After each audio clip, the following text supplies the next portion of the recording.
At the beginning, the lock on the stove is red, indicating that the button lock is active.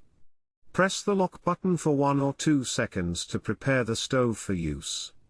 You will hear a sound, and the lock light will turn off. Turn on the stove by pressing the power button. You will see 4 0 digits lit up on the stove. The button in the top left represents the top left burner.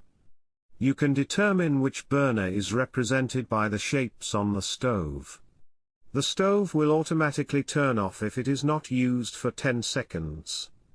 If the 0 digits go off, you can activate it again by pressing the power button.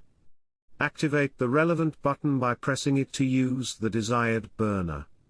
Then adjust the heat using the plus and minus buttons. Pressing the plus button will increase the temperature, and pressing the minus button will decrease it. You can tell that the burner is on when it turns red. To turn off the stove, simply press the power button. Activate the button lock for safety. The H on the stove indicates that it is hot. Do not touch the burner or place objects on it. The H indicator will turn off automatically when the burner has cooled down. Don't forget to activate the button lock for your safety.